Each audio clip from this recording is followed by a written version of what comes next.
Media మిత్రులందరికీ నమస్కారం. ఈరోజు పట్టపగలు ప్రజాస్వామ్య కూని చేసిండ్రు తెలంగాణలో. వాళ్ళు వీరో కాదు. బాజాబ్తా ఒక రాష్ట్ర రెవెన్యూ మంత్రి ఈరోజు బాజాబ్తా ఈరోజు ప్రజాస్వామ్యాన్ని కూని చేసిండ్రు. ఎట్లా కూని చేసిందంటే ఈరోజు ప్రభుత్వ ఉద్యోగులుగా ఉన్నటువంటి టీజీఓ టీఎన్జిఓ నాయకులతోని మిమ్మల్ని ఎన్నికల్లో ఓట్లు వేపియాలి. ఉద్యోగ నాయకులు కూడా ఎట్టెట్లా ఓట్లు వేపిస్తాం, ఏ బూతులలో ఎన్నెట్లో ఓట్లున్నాయి, మీకు బంగారు పళ్ళెంలో పెట్టి గెలిపిస్తామని చెప్పి ప్రజా ఖజానా నుండి జీతాలు తీసుకొని మరి వాళ్ళు ఈరోజు 63 మంది రిటైర్డ్ ఉద్యోగులు మరణించినా వీళ్ళు మాట్లాడరు. ప్రభుత్వం డిఏలు ఇవ్వకుండా వీళ్ళు మాట్లాడరు, పిఆర్సీఏలు ఇవ్వకుండా వీళ్ళు మాట్లాడరు. కానీ ఈరోజు ప్రభుత్వానికి మాత్రం తాబేదారు లెక్క పనిచేస్తున్నారు, బానిస లెక్క పనిచేస్తున్నారు, చెప్రాసి లెక్క పనిచేస్తున్నారు. కాంగ్రెస్ పార్టీ కార్యకర్తల లెక్క ఈరోజు ఉద్యోగ సంఘాలు పనిచేస్తున్నాయి. దాని పూర్తి ఫోన్ ఎవిడెన్స్లతో సహా ఈరోజు తెలంగాణ మన ఎలక్షన్ కమిషన్కు ఈరోజు ఒక ఫిర్యాదు చేయడం జరిగింది. మున్సిపల్ ఎన్నికల్లో గెలిపించేటట్టుగా, రిగ్గింగ్ చేసేటట్టుగా, దొంగ ఓట్లు వేసేటట్టుగా ఈరోజు టీజీఓ నాయకులు ఇద్దరు కూడా తెలంగాణ ప్రభుత్వానికి బ్రోకర్ల లెక్క, కార్యకర్తల లెక్క ఏ విధంగా పనిచేసినారని చేసి ఓసారి మిమ్మల్ని వినిపిస్తా. ఇది ఒక టెలికాన్ఫరెన్స్ కార్యకర్తలు నాయకుని మధ్యలో జరిగింది కాదు. ఈ టెలిఫోన్ సంభాషణ కాంగ్రెస్ కార్యకర్తలకు, పిసిసి అధ్యక్షుని కాదు, బాజాబ్తా ప్రభుత్వ ఉద్యోగులకు, రాష్ట్ర మంత్రికి సంబంధించినటువంటి ఆడియో ఇది. అయితే ఈరోజు బాజాబ్తా బంగారు పళ్ళెంలో పెట్టి మిమ్మల్ని ఎన్నికల్లో గెలిపిస్తానని చెప్పారు.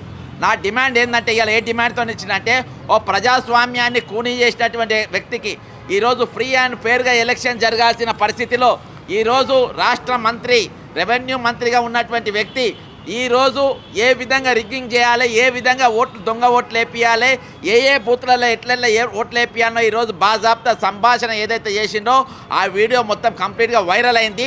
కానీ ఎలక్షన్ కమిషన్ ఈరోజు సుమోటోగా కేసు తీసుకోవాల్సిన పరిస్థితి, బక్క జెడ్సన్ అనేటోడు ఇక్కడ దాకా రాకుండా ఉండాల్సిన పరిస్థితి, అసలు నా అవసరం లేకుండానే వాళ్ళు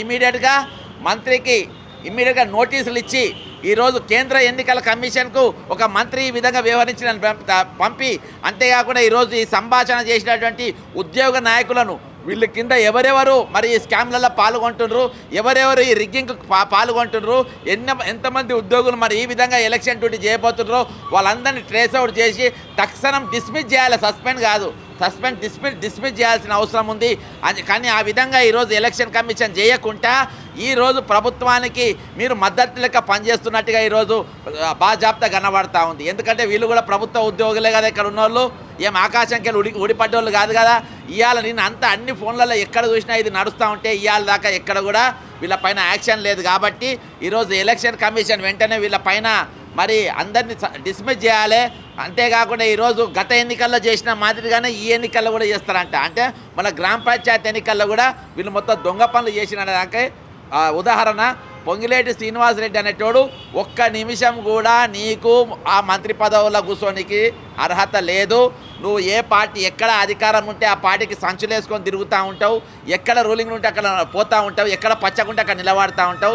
ఈరోజు దిన్ దహాడే బాజాబ్తా ఈరోజు ప్రజాస్వామ్య కూనీ జరిగింది కాబట్టి ఆయన వెంటనే తొలగించాలని చెప్పేసి ఈరోజు తెలంగాణ ఎలక్షన్ కమిషన్కి ఇచ్చిన, ముఖ్యంగా వాళ్ళ టీజీఓ నాయకులు ఏలూరు శ్రీనివాసరావు ప్రెసిడెంట్ టీజీఓ, మా శ్రీ రమేష్ అనేటోడు, శోభన్ బాబు అనేటోడు, వేదారి అనేటోడు, ఇంకా కొంతమంది ఈ ఫోన్ల సంభాషణ పాల్గొన్నారు. వాళ్ళందరి మీద చర్య తీసుకోవాలని చెప్పేసి ఈ Telangana civil code of conduct rule 1964 rule 9 ప్రకారం prohibits government servants from taking part in politics or canvassing in elections ప్రకారం వీళ్ళని డిస్మిస్ చేయాలని కోరినారు.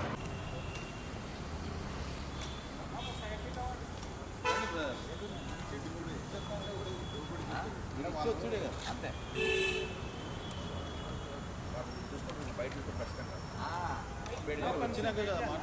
వచ్చినాకనే